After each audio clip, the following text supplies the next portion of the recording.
This is remarkable. I have never ever started a video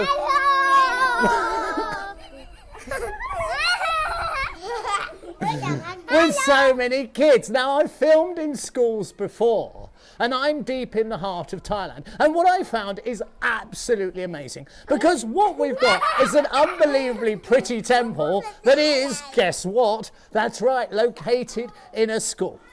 And these wonderful kids are here as well. Do you want to do hello again? Yeah. Yeah? Okay, let's do hello. Hello.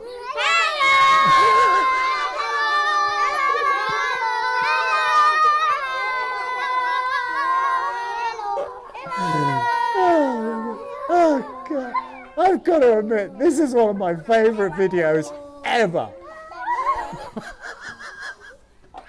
So there you go. There are the kids, and this is their school.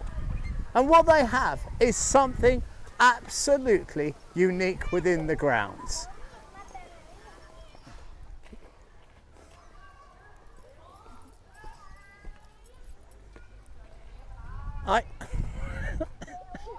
Okay, I'm about to start. Okay, the kids are joining me now. Okay, here we go. I am at Prang Khonburi, which is deep in the heart of Thailand. And the kids have joined me yet again. Hello. Hello. Never lose the eyes of a child. I've said that before on this videos. Right, back to script. The school itself is literally directly behind the camera. And what's in front of it is an absolute wonder. It is this ancient temple. And you just imagine, there's many a thing. There's many a thing that one could actually find in a schoolyard, usually a swing or a slide or something like that. But here we have a temple, and it's not just any temple. It was built by King Jayavarman VII. And in fact, I may have misleaded you somewhat, because it's not actually a temple. What we have here in this schoolyard is a hospital. Yeah? Yeah. That's so funny. You know that? Now, what I've had to do is pull the camera all the way back, because I want you to see the size of this thing. It ain't a small temple. The kids, I believe, have been called back into class. I just heard a bell go. But I'm going to dash away from you now. I don't know if the microphone's going to hold out, but it's important to see the size of this thing.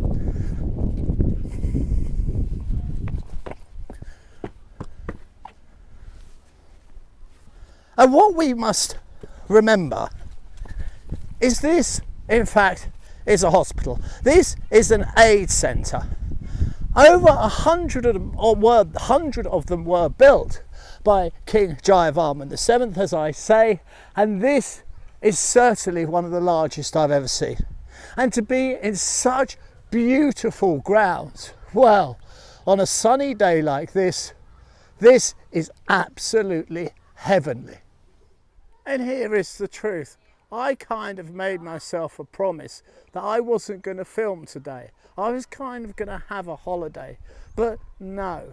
Can you see there? There's kids there, and this is how close the school is to the actual temple.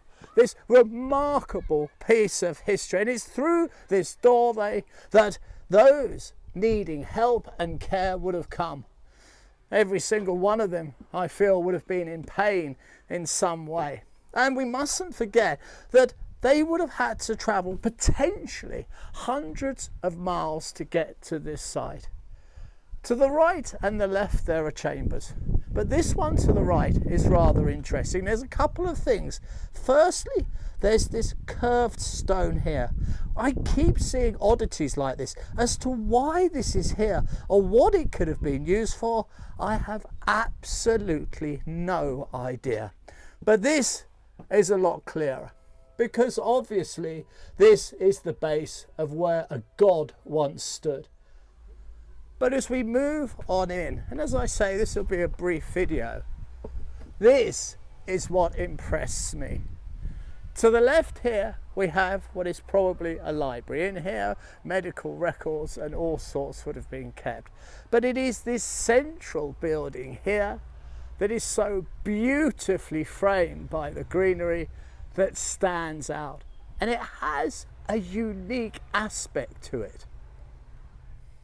Again, I've had to move the camera quite a distance away to show you the effect I wish to show you.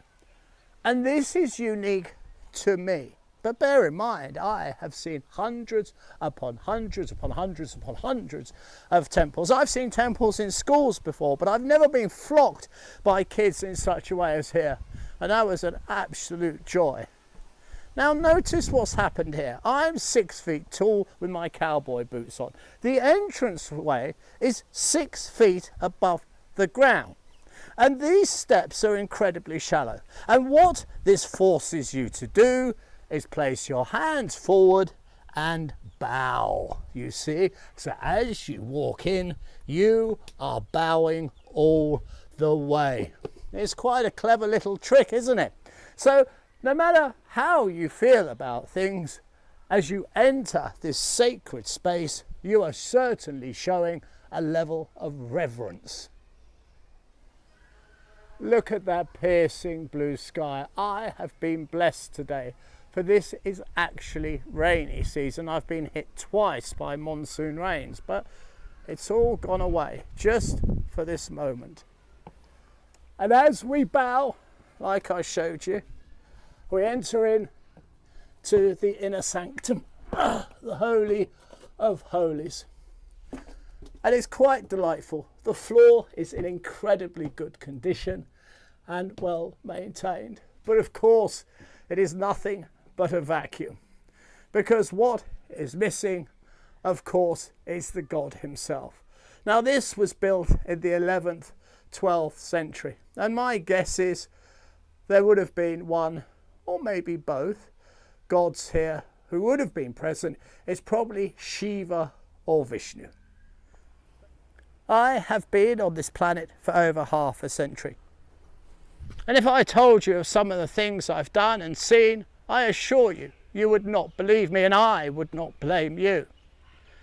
But through all these journeys, I have learned one exceedingly valuable lesson, and it is the most important thing I know, and I will share it with you now.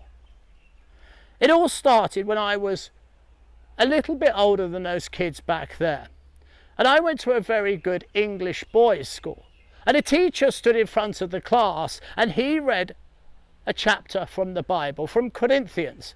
And I remember as a young child being absolutely enraged. And I mean that. I was angry beyond angry. And what he read when he stood there that day was this. When I was a child, I spoke as a child, and I understood as a child, and I thought as a child. But when I became a man, I put away childish things. And I remember there, sitting there in my shorts behind this ancient Victorian wooden desk, thinking, what the hell was that? Why should I put away childish things? Why should I stop clambering around and getting muddy and, acting the fool, putting things on my head and just being nutty? Why? Why? I enjoy being a child. Why should I put this away? And do you know what? Even now I feel the same way. Because you only have to look at those kids there, look at themselves on the camera, and they're jumping up and down, they're all enthused. You put a kid in a room with a ball and you can come back hours later and he's kicking, he's having fun and he's enjoying himself. Children are fully engaged in life. They look with eyes of wonderment. They absorb, then they embrace life.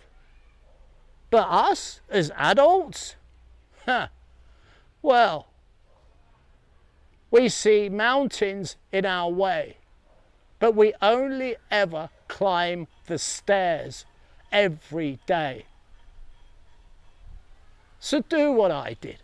Put away the crutches of alcohol, antidepressants, and all this other stuff, and embrace life. For out there is wonderment. And when you start filling your head with such majesty as this, be it the trees themselves, be it the temple, be it the dirt, I assure you, I in fact promise you, that you will be an awful lot happier. And you may not have temples like this in your back garden, but you certainly have nature, and you may have mountains and rivers and parks and museums and all sorts of wonderful things. It's just for you to step through and embrace it. And I promise you, you will feel so much better for it.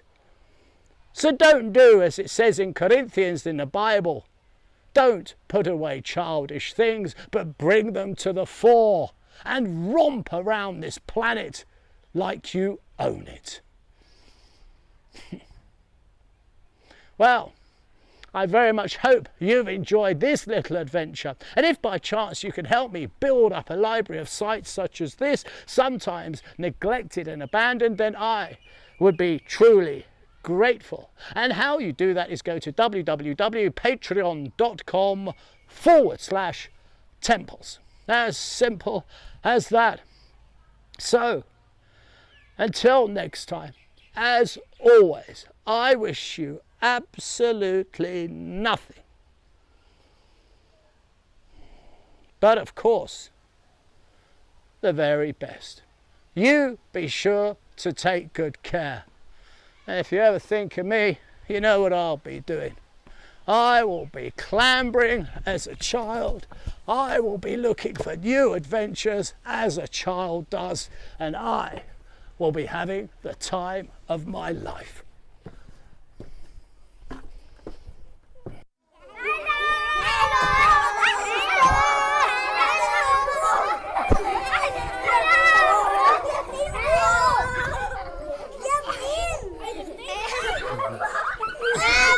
They're quite simply insane.